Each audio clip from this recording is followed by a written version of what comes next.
This is Everyday Discipleship, a ministry of Metro Church whose mission is to equip people to live lives changed by Jesus Christ. My name is Josh Rice. I'm the associate pastor at Metro Church, and with me again is Cole Chenal, the lead pastor at Metro Church. Today we will be discussing the sixth commandment in our ongoing series on the Ten Commandments. And Cole, this one's going to be short, but I'm going to send it over to you to read the commandment. I think I can do this one from memory. Nice. You shall not murder. That is the sixth commandment. Yes. Also, interestingly, probably the most widely adopted of all of the natural law. Like, I think pretty much every civilization that's ever existed has had some iteration or codification of this law, right? Mm-hmm. You shall not murder. Intrinsic to human beings are that if you're going to have a civilization, you can't go around murdering people. Yeah, right? Well, at least murdering one another. Right. Because you have like the Aztecs and Mayans, like they still followed don't murder, but even though they just offered human sacrifices, it was as long as they weren't offering their own people by force. Right. I mean, just try to imagine a world where you're trying to, you're sleeping in your tent. That's what I'm saying. Like even like those most barbaric societies did not have rampant murder going on in their world, mm-hmm. because it's just obviously, duh statement, not good. Not good to have people killing each other. Yeah, and yet it comes on the scene so early in the Old Testament. It's Cain and Abel. It's like the first major sin after the fall. After the fall, yeah, is Cain murders his brother because he offered a better sacrifice. Cain was jealous. His anger was poured out. I'm sure somebody's written on this or spoken on this more than thinking about it for the 2 seconds I just did before I'm about to open my mouth.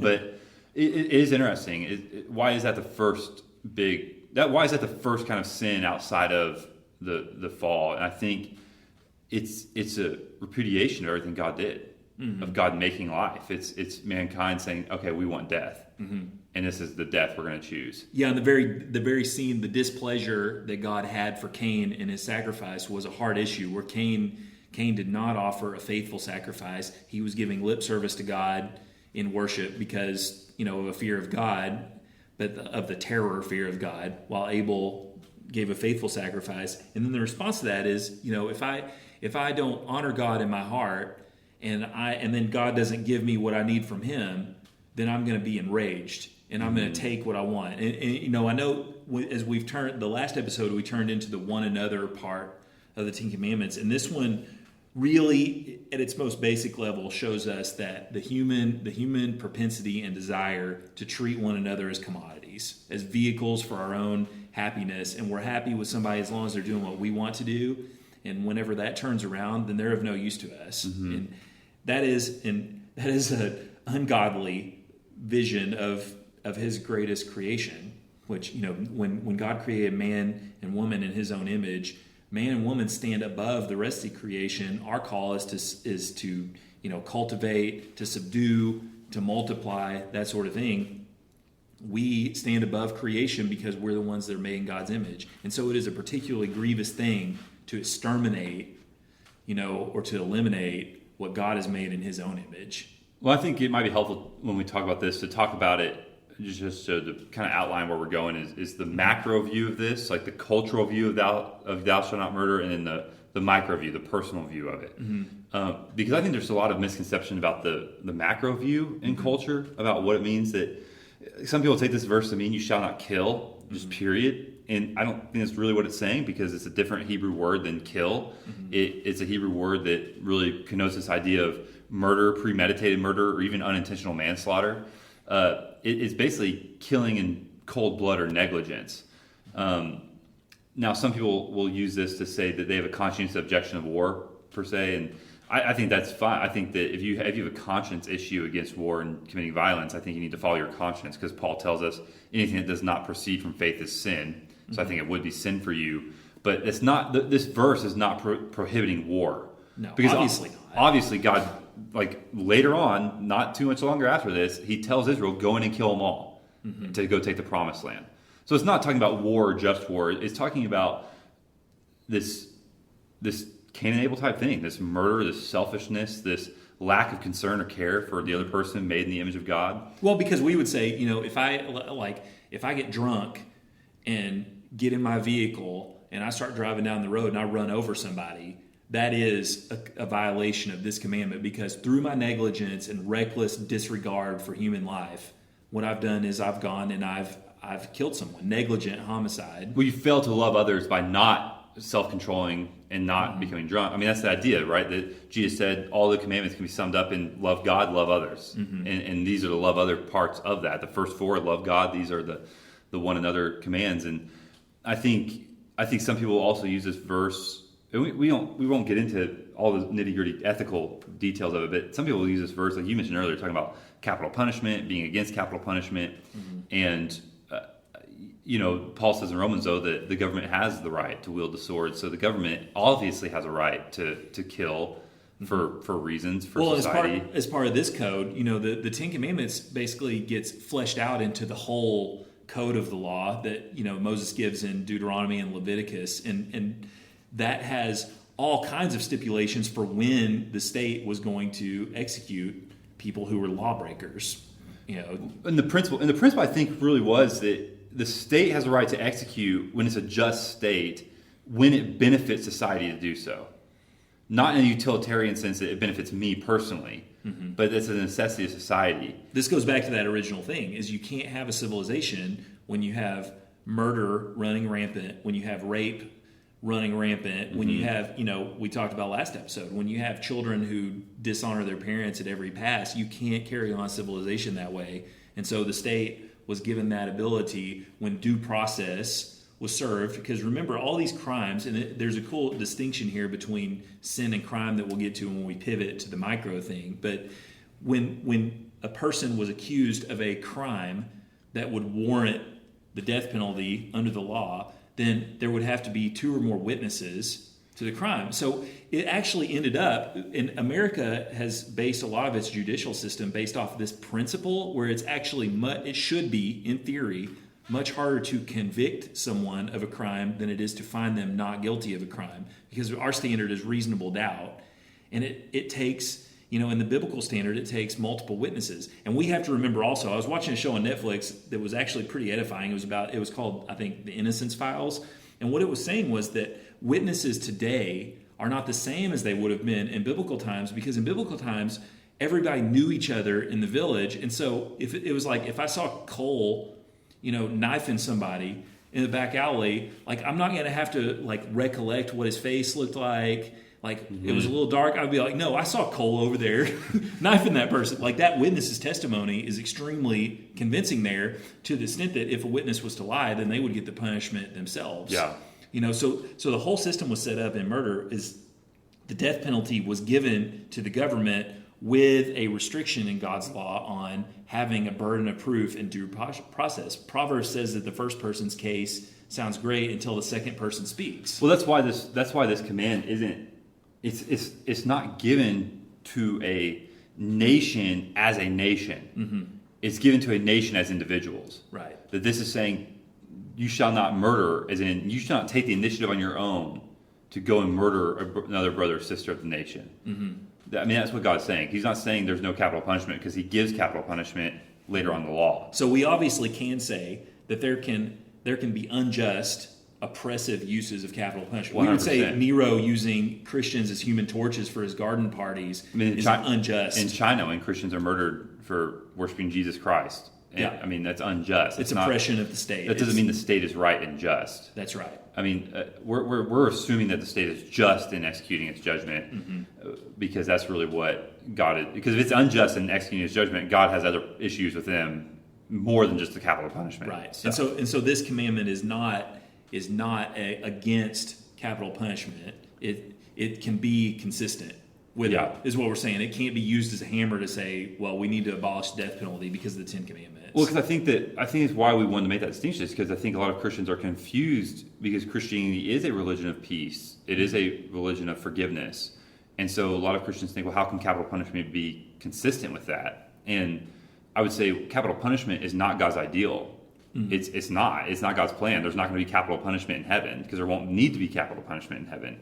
It's a temporary way God's allowed to deal with particular sin in the world, that for justice. Yeah, we should also mention that the legal ramifications, like the death penalty, is not in the purview or the sphere of authority of the church. No. The church is not to administer the death penalty. That is a different magistrate. That is the civil magistrate that can be given that ability to act justly in enacting the death penalty.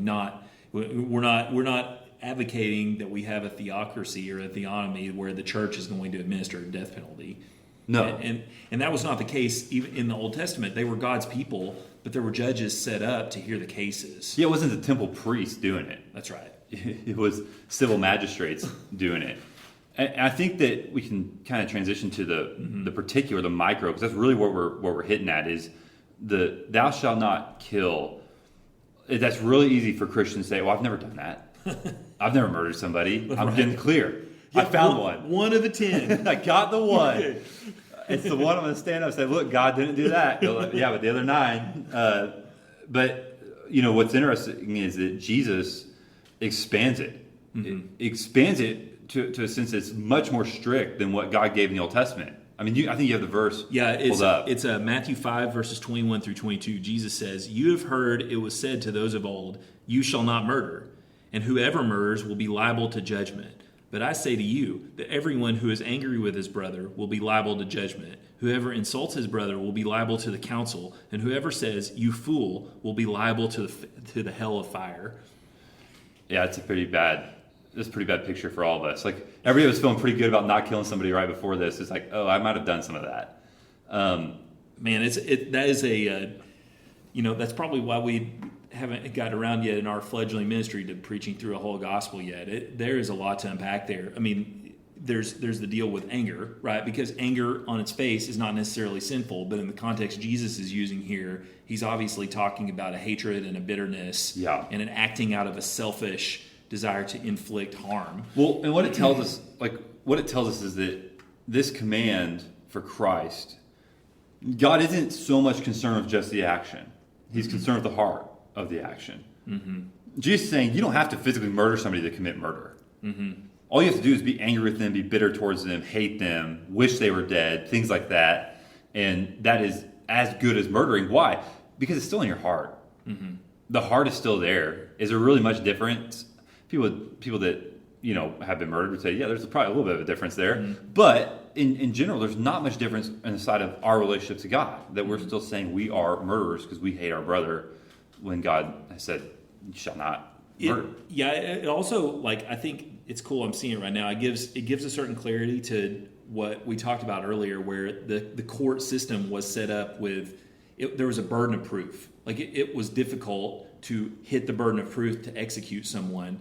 But Jesus kind of covers that, hey, well, what about the injustice of those who go free, who actually murdered someone, who there was not the evidence to do it? And Jesus says here, this is the deal. The hell of fire is going to be the end result for lawbreakers, right? And the idea is that God himself knows all the actions, the intentions of the heart of man, and there's not one deed that goes on. And this goes back to the gospel, which I know you said it a way that I hadn't heard before that is really good, and that is someone is going to pay for your sin, period. Either you're going to pay for it in the court of God's judgment, where Jesus is going to declare you unfit. You're going to go to the fires of hell if you're depending on your own righteousness, or Jesus has already paid for it. And so murder and hating the brother is something here, because at the end of the day, what murder does is murder tries to end a person's existence, tries to end their voice, tries to snuff them out entirely. And oftentimes the things that arise from, Jesus moves on here that the anger with your brother then progresses to an insult of the brother. And the desire of that is to take someone's character away and to make them someone that is not respected, that's not to be listened to. And that's how this sin bears itself out. If I get extremely angry with you in a selfish, wrathful way, then I start telling people how terrible you are. My goal in doing that is to make your voice meaningless to as many people as I can.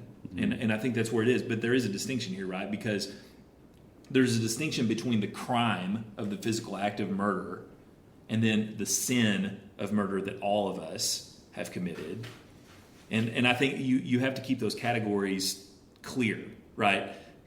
The government obviously does not have a way to come in and enforce the motives of your heart, right? Because they can't see those, only God does, but the government can enforce the physical act. And that is where we can, in our self-righteousness, look at this commandment and go, well, I've followed that, because we limit it. But Jesus doesn't give us that luxury. right? He's fleshed it out. Yeah, that we commit murder whenever we're bitter towards another person, when we just can't even stand thinking about them, that we just get angry every time we think about them, that we're basically, in a way, wishing they were dead. Now, you might say, I don't wish they were really dead. Yeah, but if you're in your heart being bitter about them, thinking horrible thoughts about them, you're not loving them, and that's God's standard. Like God, especially when it's another Christian, that the mark of a Christian is loving other Christians. Yeah. And forgiving. And I think that's where another aspect of why murder is one of those things that's a reflection of God's character, is because it shows us, in a way, an antitype of who God is. Because God doesn't just murder everyone that offends him, even though he would be right to do so, and he'd be good to do so. Instead, God pours out forgiveness. And so when God says, you shall not murder, what he's saying is, you need to forgive. You need to learn to forgive, because I've forgiven you. I've accepted you by grace. You need to accept them by grace. And ultimately what happens when we are angry with our brother, and we are bitter with our brother, and we gossip behind our brother's back, what we're saying is, I refuse to give somebody else the same grace God's given me. And for a Christian whose goal is to become more like Christ, to be conformed to his image, like Colossians says and Romans says, is part of that is going to look like forgiving people we don't want to forgive. That instead of becoming embittered and angry with them, to give grace and to give love, even when we don't want to. Trusting that God's plan is better. Yeah, and this once again goes back to our first episode on this series where we talked about how does the law interact with the gospel. The Ten Commandments were given as a grace of God to his people to separate them and to make them distinct, right? And so, similarly speaking, Jesus says, that the world will know you by your love for one another, speaking to the disciples. This is the idea where what Jesus does is he twists that around, like you just said. These verses in Matthew 5 are kind of the opposite of that, right? If the world's going to know you by your love for one another, then the world is not going to know you by your hatred for one another when you act just like they do. And you don't, you can put a point on this. You don't have to venture very far into social media. Let's make this contextual, right? Going on Facebook, going on Twitter especially, going to the YouTube comments, like wherever you're at, it doesn't take very long to see people murdering each other in their hearts. I mean, it's happening all the time. Even professing Christians. It's and I'll tell you, sinfully, man, I feel that urge all the time. Me too. I feel that urge where I see something. It might start with a righteous anger. It might start with something like, hey, this is an assault on the gospel that I'm seeing here. But it very quickly turns into a selfish, murderous kind of anger where it's like, I want to tear this person down. I want to take them down. I'm not dealing with what they're saying anymore. I'm dealing with them personally. And that's human beings. Well, it's interesting you say it, because I feel like the same way. Even the past couple weeks, I just felt really convicted that I've just been, not individuals around me, but just of characterizations of people, maybe sometimes people, but stuff I see on social media, or people that hold to certain ideologies or worldviews, where I'm just so judgmental and critical. And God's really convicted me of being like, where is that in me? Like where is that in Christ? And like, it has no share in Christ. It's really, really what I think it comes down to is, God said, they will know you're my disciples by the way you love one another. I have been convicted that am I a person characterized by love, or am I characterized by anger and judgment and resentment or bitterness? Yeah. And that's really kind of the standard for Christians. And that's what Jesus is getting at whenever he expands the law to say, don't even be angry. He's saying you need to be characterized by love. I saw an interesting anecdote that goes right with that. There's a guy that I really respect. I know both of us do. His name's Tom Askell. He's with the Founders Organization. And he ventures into the social media stuff because the Founders, their deal is preserving doctrine, right? Baptist doctrine. And I saw that he had gotten in this debate with another pastor who was an egalitarian guy. And the debate got pretty fierce. Like this other pastor was saying, women should be able to preach. They have the whole array of gifts. Askell was, presenting the argument. It was pretty respectful both ways. And then came the bomb throwers, that jumped onto the thread and started saying things. And one of them said something like, I don't even know why you engage with somebody like this. They're too far gone. And Askell tweeted 4 words. He said, "Because I love him." And it ended the whole bomb throwing thing. It was amazing to see it, how these 2 men could, and I would strongly disagree with the guy Askell was arguing with, but the 2 men were debating doctrine and that sort of thing, but it was not, and that's the thing, guys, we can disagree with one another, we can challenge one another, we should use the Bible to rebuke and reprove, but we should also use it to encourage and uplift. But at the end of the day, what we can't do is engage in the sin of trying to assassinate people's character out of anger. And that was just an example that came to mind of how that gentle word turned away so much wrath. Well, and Peter saying love covers a multitude of sins. The answer, right? The gospel answer is not don't be angry. Like when you start feeling angry with somebody else, the answer is not, okay, stop being angry. The answer is love them like Christ loved you. It starts with seeing how God has loved us in Christ and extending that love to other people because we want them to see that love. And we want to be people of that kind of love. Because if we aren't characterized by love, the same kind of love God has for us, what confidence do we have that we know that love? Mm-hmm. And I don't mean that as like every time you get angry with somebody, you should doubt your salvation. I just mean in general, like what's characterizing you? Right. What can't characterize us is a disregard for God's image bearers.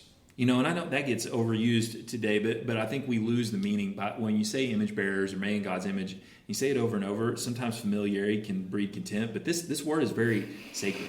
To be an image bearer is to be a thing that carries an imprint that is trying to mirror God's glory back in a different way from your dog or from an oak tree. And so human beings are made with a dignity and human beings are made with only one eternal judge, and that judge is Jesus Christ. And so we are going to be subjected to that judgment, but at the same time, we have a God who saw us as rebels, and we didn't care about anything that he had to say or any of the grace that he's given us. But at the same time, he condescended and he died on our behalf to redeem a people to himself. If he treated us the way that we often treat one another, then no human being would exist. Well, I mean, that's why this command is so rich. And this really is probably one of the richer commands of the gospel, because while we were still enemies, Christ died for us. What do we do with our enemies? We want to kill them. We want to murder them. We want to snuff them out. Mm-hmm. But God instead sent his own son to be snuffed out in our place.